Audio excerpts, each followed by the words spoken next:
nuestra sociedad utilizamos diferentes palabras para expresar lo que pensamos y sentimos, ya sea por costumbre, porque son importantes o simplemente porque suenan bien. Una de las palabras que más utilizamos, pero de las que menos sabemos, es la dignidad. Palabra que ha sido utilizada tanto por jueces, políticos, abogados, sacerdotes, hasta personas como tú y yo. Sin embargo, ha sido utilizada de tal manera que ya no podemos definirla de una sola forma. En este video queremos mostrar qué es lo que las personas entienden por dignidad. Para ello entrevistaremos tanto transeúntes como estudiantes. Para mí dignidad es hacer siempre lo correcto, ser honesta, sobre todo mantener siempre los valores. Y todo eso contiene esa dignidad. La persona digna es aquella que actúa bajo principios, bajo su ética y hace las cosas bien, como tiene que ser. Dignidad es un término que en estos últimos tiempos ya prácticamente han perdido las personas, ¿no? Porque es un valor muy fundamental para la persona. Para mí dignidad es amor por uno mismo. Dignidad es lo que no tenemos los peruanos. Y no la tenemos y no luchamos y no queremos entender que esa palabra es algo que cambiaría realmente los destinos y el comportamiento de las personas de este país. La dignidad es respetarse a sí mismo, conservarse moral y quererse a sí mismo. O sea, no permitas de que las otras personas te sobrepasen. Bueno, dignidad es acerca del respeto a una persona, tener respeto a sí mismo, no dejar de mandonear, ni gritar, ni tener una personalidad, ¿no?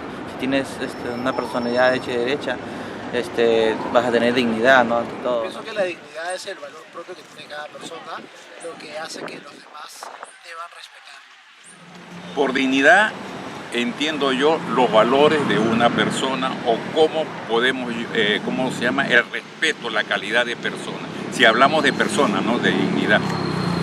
Eso es lo que yo entiendo. Bueno, para mí dignidad es lo que le corresponde a cada persona por su simple condición de ser ser humano y engloba todos los respetos y el trato que debe recibir porque es un ser humano como cualquiera de nosotros y merece, digamos, un trato digno, o sea, bueno, en el sentido de que debe ser tratado con cierto respeto, que siempre es un fin y nunca un medio. Buenos días, mi nombre es Betsabe Marciani, yo soy profesora a tiempo completo de la Facultad de Derecho.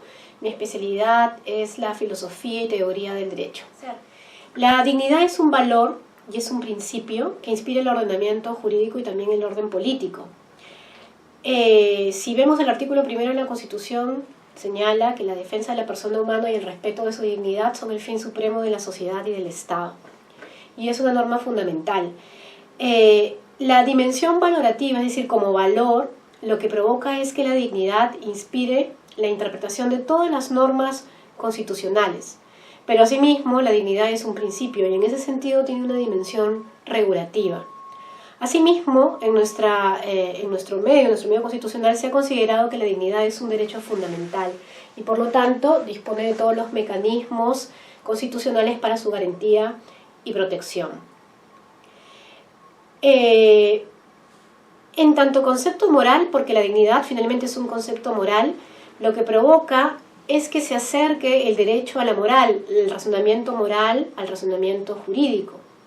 Y esto es algo fundamental.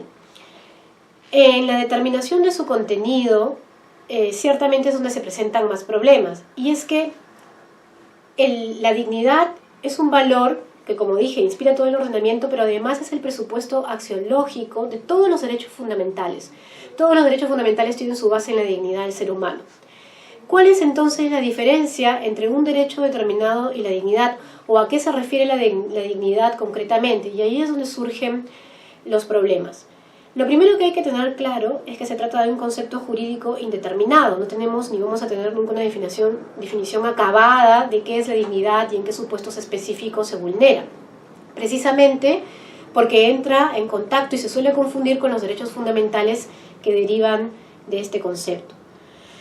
Si tuviésemos que pensar en su contenido, en un concepto o en el concepto de dignidad, habría que sin duda remitirnos a la máxima kantiana que establece que la humanidad, el ser humano, no puede ser tratado como un mero medio, sino que es un fin en sí mismo. Y ese es uno de los elementos centrales cuando hablamos de la dignidad. tratar a la humanidad no como mero medio, sino como fin en sí mismo, responde al reconocimiento del ser humano, a diferencia del resto de seres vivos, como un ser especial. Y ese don especial deriva precisamente de su racionalidad, de su autonomía moral, de la capacidad que tiene para autolegislarse moralmente, para darse normas morales y también para responder por sus actos en el incumplimiento de esas normas. Eso es algo que no tendrían los otros seres vivos. Sin embargo, eso nos lleva a un problema, a una serie de problemas que se han presentado en la filosofía moral y también en el derecho, y es el de cómo podemos predicar eso de sujetos humanos que sin embargo no tienen autonomía o no tienen razonamiento. Por ejemplo, los bebés muy pequeños, las personas privadas de razón. En ese caso se les extiende el concepto de dignidad en la medida que son sujetos que pertenecen a la especie humana, que potencialmente es una especie que es racional, que es libre y que es autónoma. Esa salida, sin embargo, también ha presentado algunos problemas, pues algunos consideran que es una salida una respuesta un poco artificial, y también se discute de otro lado por qué no podría extenderse el concepto de dignidad a otros seres vivos no humanos, como por ejemplo los animales, que si bien no están dotados de racionalidad, tienen coincidencia en otros elementos como por ejemplo la emotividad o la sensibilidad. Y esas son algunas de las cuestiones que se discuten en torno al concepto de dignidad. Me gustaría referirme también a cómo se da esta vinculación entre la dignidad y los derechos. Desde un punto de vista que podríamos llamar negativo, la dignidad es un límite, ¿no es cierto?, es una limitación que impide la violación de ciertos derechos. Es un hasta aquí o un no se puede, digámoslo de algún modo. Por ejemplo, el respeto de la dignidad como límite impide la tortura, la esclavitud, los tratos degradantes. Y si podemos ver, eso coincide con una serie de derechos fundamentales, precisamente como los que impiden los tratos degradantes, la tortura, el derecho al honor, etc. En ese sentido hay una dimensión, más negativa o incluso estática, que es un límite para la acción de los otros individuos. Pero también tiene una dimensión más positiva que liga la dignidad al concepto de autonomía del ser humano. Y en ese sentido se considera que en la valoración, en un caso concreto, de una posible afectación del derecho a la dignidad o del principio de dignidad, hay que tomar en cuenta la voluntad del sujeto, ¿no? Porque la dignidad, si bien supone que no se puede torturar, ni maltratar, ni someter a escarnio, ni a burla a un individuo, supone también el respeto de actos voluntarios de ese mismo individuo. Y ahí sin duda se presenta un problema adicional, y es el del límite que se puede establecer a la voluntad del sujeto.